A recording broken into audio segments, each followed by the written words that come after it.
Movie की starting एक interview से होती है जहां पर डेविड नाम के बंदे का इंटरव्यू चल रहा था। डेविड प्रोफेसर के साथ में एक कल्चर क्रिटिक भी है। होस्ट ने उससे वेस्टर्न सिविलाइजेशन के बारे में क्वेश्चन किया। डेविड ने कहा किसी ट्राइब के बारे में वो उसे बताता है। वहां पर सभी एक दूसरे को पाने के लिए कितना स्ट्रगल करते हैं। 1950-60 के समय किसी किसान के पास में खुद का खेत होना बहुत बड़ी बात मानी जाती थी और ये सब होने पर ही आपकी शादी हो सकती थी। ये 1950-60 के समय की बात थी। उस दौरान डेविड की भी शादी हो चुकी थी, पर कुछ टाइम के बाद फिर से एक न्यू वेव आई जिसमें लोगों को किसी के साथ में फिजिकली होने के लिए शादी करने की जरूरत नहीं थी।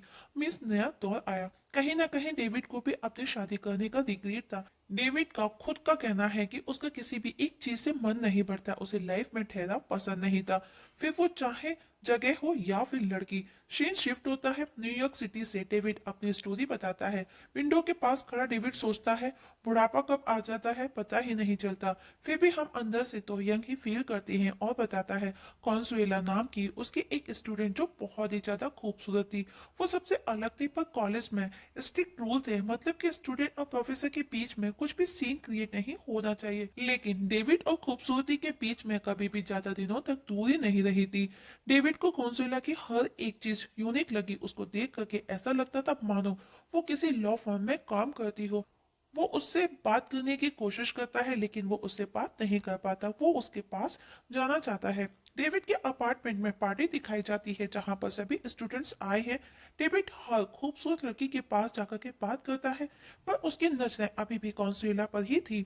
आखिर में वो उससे बात करने की कोशिश करता है। वो उसके पास गया जो उसी के घर में वॉल पर लगे एक लेटर को वॉच कर रही थी जो कि काफी एंशिएंट था। दोनों उसी लेटर को लेकर के बातें करते हैं। बातों बातों में डेविड ने कहा तुम्हारी पर्सनैलिटी बहुत ही ज्यादा पावरफुल है। कॉन्सुएला ने बताया कि वो पहले किसी लॉ फर्म में काम करती थी, लेकिन मेरे पेरेंट्स की जीत की वजह से मुझे यहाँ पर स्टडी करने आना पड़ा। दोनों के बीच में काफी देर तक कन्वर्सेशन हुआ और बातों बातों में डेविड ने उसे साथ में शो देखने चलने का पूछा। कॉन्सुएला भी रेडी हो गई। नेक्स्ट डे डेविड जॉर्ज से ये बात शेयर करता है जो कि उसी का बेस्ट फ्रेंड है, पर जॉर्ज ने कहा ये ज्यादा अजीब है, तुम दोनों के बीच में काफी एज डिफरेंट है, जैसा तुम सोच रहे हो वो नहीं सकता। रात को डेविड को कैरोलिन नाम की एक लेडीज के साथ में दिखाया जाता है जो कि वो उसकी फॉर्मर स्टूडेंट है।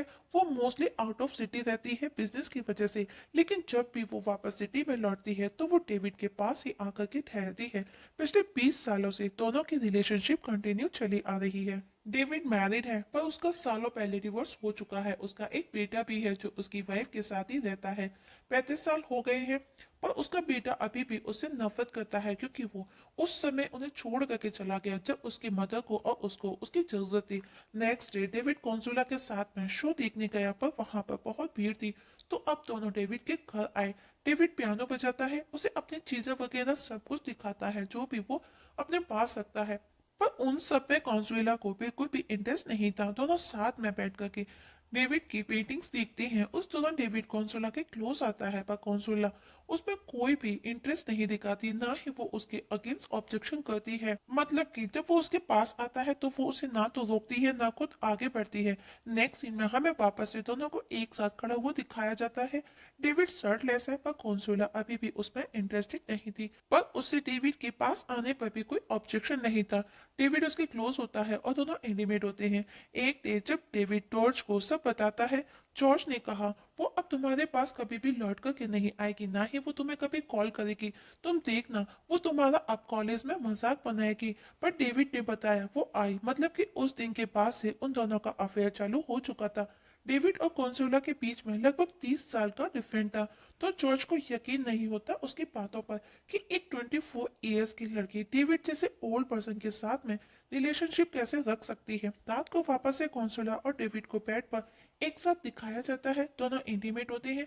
उसके बाद में कॉन्सोला ने डेविड से उसके अफेयर के बारे में पूछा, पर जब सेम क्वेश्चन डेविड ने कॉन्सोला से पूछा तो कॉन्सोला ने जब अपने बारे में बताया तो डेविड इनसिक्योर फील करता है और उठ करके खड़ा हो जाता है और उससे उसके बॉयफ्रेंड्स के बारे में पूछने लगा। अब उसे ऐसा लगने लगा कि कॉन्सुला उसे कभी भी छोड़ करके जा सकती है क्योंकि वो यंग एंड ब्यूटीफुल है।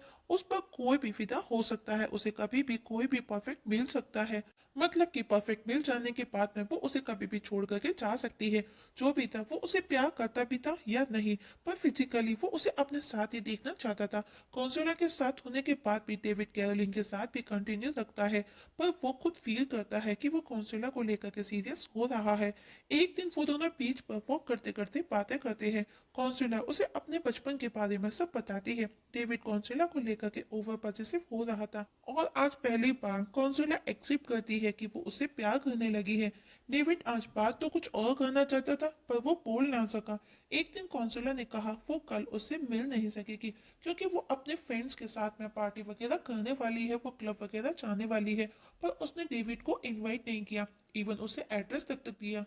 नेक्स्ट डे सारा दिन डेविड को कॉन्सोला का ही ख्याल आता रहा। वो पूरे दिन उसी के बारे में सोच रहा था।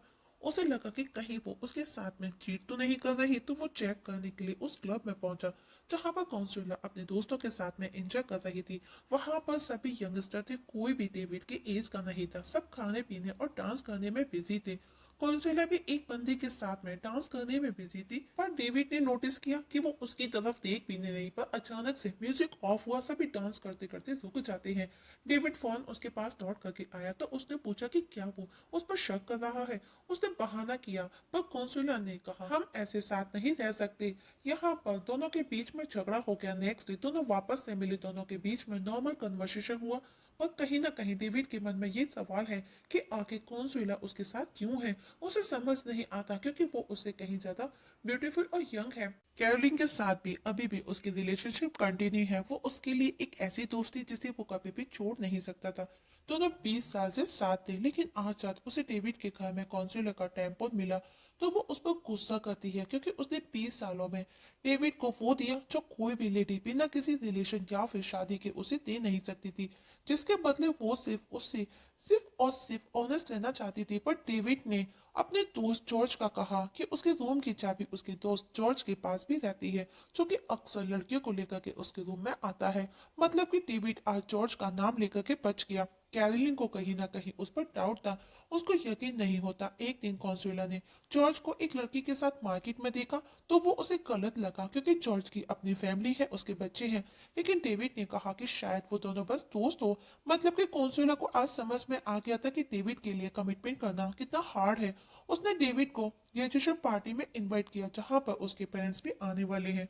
वो चाहती है कि डेविड उसके पेरेंट्स से मिले, उनका आगे का कुछ प्लान बने। डेविड कंफ्यूज था। काफी सोचने समझने के बाद में उसने कॉन्सुला को हाँ कह दिया, लेकिन कहीं ना कहीं उसको इस बात का डर है कि जब उसकी फैमिली उसे देखेगी तो उसे ही गलत कहेगी, क्योंकि वो उससे एज में 30 ईयर्स बड़ा था। पार्टी वाले दिन डेविड पार्टी के लिए निकला, पर वो अंदर नहीं गया। उसने बाहर से ही उसको कॉल किया, क्योंकि उसको उसकी फैमिली का डर खाया जा रहा था। तो उसने कॉन्सुला को कॉल करके झूठ कहा कि वो ट्रैफिक में फंसा है, उसे आने में देर हो जाएगी, जबकि वो अपनी कार में बैठा झूठ बोल रहा था। कौंसिला को भी सब समझ आ गया कि वो उसे झूठ बोल रहा है, और वो उसे बहुत सुनाती है और ऑन कॉल ही ब्रेकअप कर लेती है।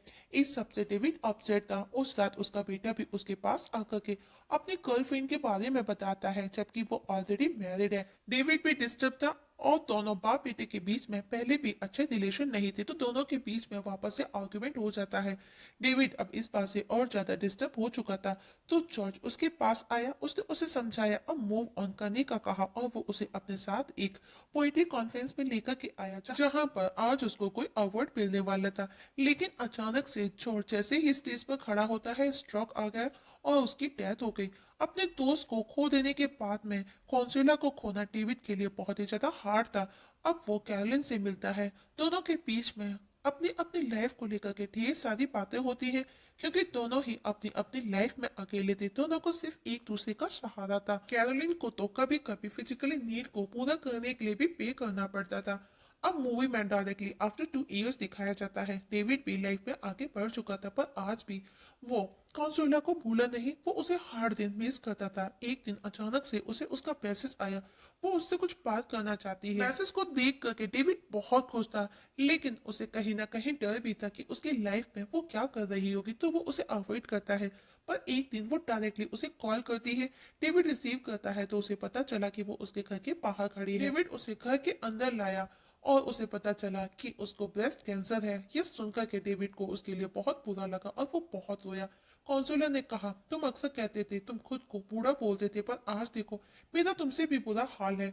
दोनों बहुत रोए। अब कौंसुलर डेविड से कहकर के अपने ढेर सारे पिक्चर्स लेने का बोलती है। इससे पहले कि उनको ऑपरेट करके रिमूव कर दिया जाए, डेविड ने उसकी ढेर सारी पिक्चर्स ली। डेविड को कौंसुलर के लिए बहुत दुख था, क्योंकि वो उसे प्यार करता था। जल्दी ही कौंसुलर का ऑपरेशन करके लम्स को रिमूव कर दिया गया।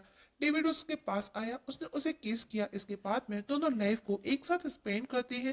आगे क्या होगा लाइफ में दोनों को ही नहीं पता, दोनों ही इस बात से अनजान, लेकिन दोनों एक दूसरे के साथ में खुश थे और इसी के साथ में मूवी की हैप्पी एंडिंग हो जाती है।